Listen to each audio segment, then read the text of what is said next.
With his performance against Tyson Fury, Francis Ngannou sent a big message to the world of boxing. There's a new force in the heavyweight division. An old force, Anthony Joshua, had a year to remind everyone he still sits firmly at the top table. Yeah, that was my route.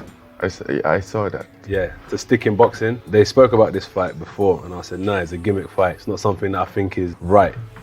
Crossing over when I'm still chasing heavyweight glory, you know? And then I think when they saw what happened with his last fight, the situation with Wilder, this opportunity presented itself. But I never turned down a challenge and I'm looking forward. No, it's the biggest challenge of my life. It's the gimmick fight. Fight is a gimmick. Overall, I think it's very funny because I think of gimmick fight like, I mean, we are crossing. Yeah. This is a crossover, you know. But you're a boxer now. Yeah. It's my second fight, my second pro fight. Yeah. And then I'm taking on the. So my two first boxing match, I'm taking the top one, the top two of the top three heavyweight boxer in the generation. So quite interesting. But it's good, as you said. It's a good challenge. It's very interesting. I always loved boxing growing up. Didn't have those opportunities since I grew up in Africa. And even when I came in Europe like 10 years ago, a little over 10 years ago, I always want to stick in boxing, but you know, didn't have any opportunity around. So the opportunity, MMA came around, and for me, he was an opportunity to like potentially like make my way up and then maybe at some point cross over. And I always have that behind of my mind, and you know, he come to a consecration today. I researched Ngannou and I watched Tyson Fury box a number of times. People claim he's the greatest of many, many generations. But I think if I box Tyson Fury, a lot of similarities will happen in the fight. So I'm not surprised at all. In terms of his style, who Fury is, it's just a boxing match. Well done to both of them. They put on an entertaining fight. But that's in the past. That's how boxing is. And we move forward now. He's always wanted to be a boxer. He's good. UFC champion. You know what it is? But not a boxer. But there's a lot of stand-up game. And in his industry, people have takedown, submission, stand-up, better at kicking. So when he fights, he's fighting people that have aspects that are good in every category. So he might fight someone who's better than him in stand-up. So I've watched people that he boxes that are good at stand-up and how he's dealt with people at their stand-up game. He knows how to box. He's not, in terms of training, you probably do more rounds in boxing and fair enough than in the fight, but he knows how to box, he knows his way around. The only difference is one's a cage and one's a ring. Yeah, but you also have to understand that people will not believe in what they haven't seen. Like, you just come around with this guy that has a 0-0-0 on his boxing record, and you're telling people that he can box, and nobody have ever seen him in the amateur boxing match or in the Olympic or any type of boxing competition. So it's hard for people to believe, you know, like that he can fight. People goes more about statistics, which sometimes which get them wrong most of the time. I always say, like, if I walk in the bar, I get in the bar, I see a guy who never been in the gym in his entire life. He's coming after me violently. I step back because it's a fight. You don't know what's gonna happen, you know. And somebody will go there and then just his determination, throw some punch, and if he catches you. You go down. It doesn't matter if you're a boxer or not. So you better be careful, right? And then we get to the moment that I was in the position that I was already on top of my game. You know, MMA, I was a champion. I have like, I have deal with high level competition and then all those experience. And then people were still like, nah, he can't do shit. You know, and I'm like, okay, whatever. Unless we get there that day and find out, I'm not going to explain. You don't explain that stuff. You do, and then people see, and then you just make sure you do good, not get embarrassed, don't disappoint people, or don't make them right. Get excited to prove them wrong. I wanted to fight for the championship. I wanted to lead my career towards the championship. So. But this is still leading me towards the championship though. It's still he's a boxer, so I have to win. And when I win, I'll move on to fighting for the championship. That's boxing, snakes and ladders. You win, you go up, you lose, you slide down. So I have to win in order to continue on where I projected in my mind to get to. Right. What would happen if he won? A rematch potentially against Tyson Fury, maybe this. Fight and Alexander Usyk, Potentially But could have happened. undisputed, so you're always going to go up if you win. Always, indeed. But there's always big opportunities. This is another great opportunity for both of us. I asked for this fight. I watched him fight, and then I made a tweet. Why? Right away. Well, because there was an opportunity. I know that he was going to fight Deontay Wilder, and I saw an opportunity there. I made a tweet taking for this fight. I was calling for that fight. I was ready and like, this seems like an opportunity that I can slide in. Again, this is my second boxing match, and I'm fighting one of the best, one of the top 3. After fighting another top 3, so in 2 fight in boxing, I'm going to fight potentially the best in the world.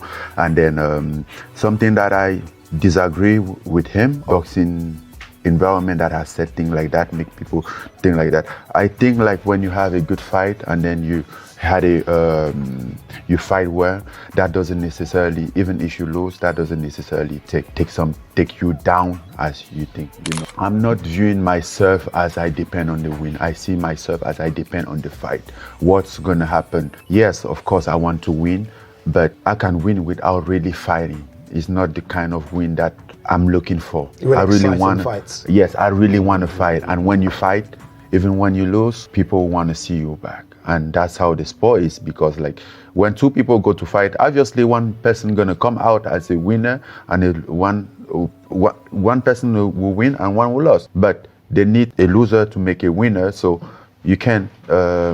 It takes 2 to tango. You know, I worry about how I'm gonna fight and all those stuff. And unlike him, I'm not here like focusing on like the championship, the title. I want some good fight. You know, test myself, take a challenge, and see what I can potentially do. I'm not.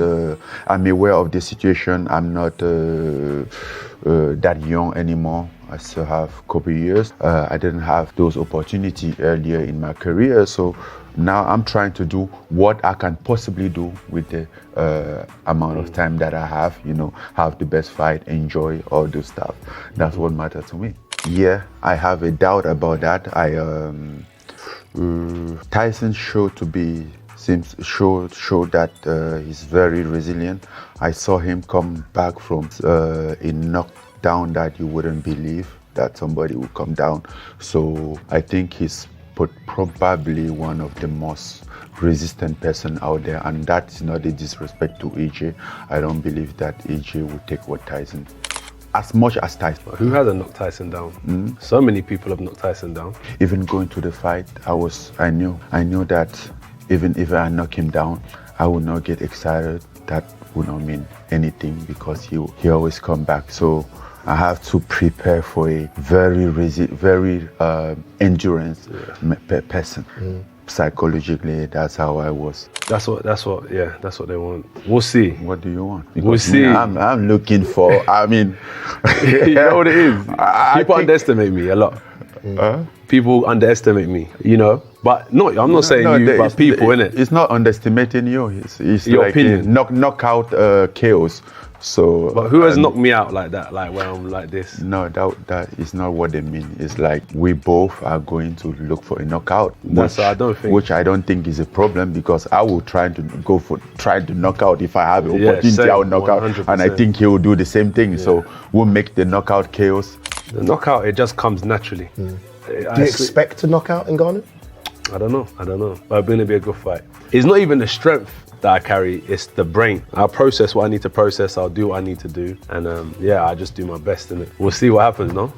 We'll never know what's happened. And as you said, knockout come naturally. But the only I'm ready to go. If it has to, you know what's better for me? I'm ready for 10 rounds. 10 rounds or 12 rounds? 10 rounds, yeah. Why is it 10? Why is it 10 and not 12? Oh no, they tell me 12. I say no, cut it out. No. 10. I'm not. No problem. Again, I'm not taking my Tyson fight as a reference. Like, I'm a pro boxer now. I'm building up, right? I just came into it. I will know after 10 round, then 12 round. I say 10. Dynamic fight. You know.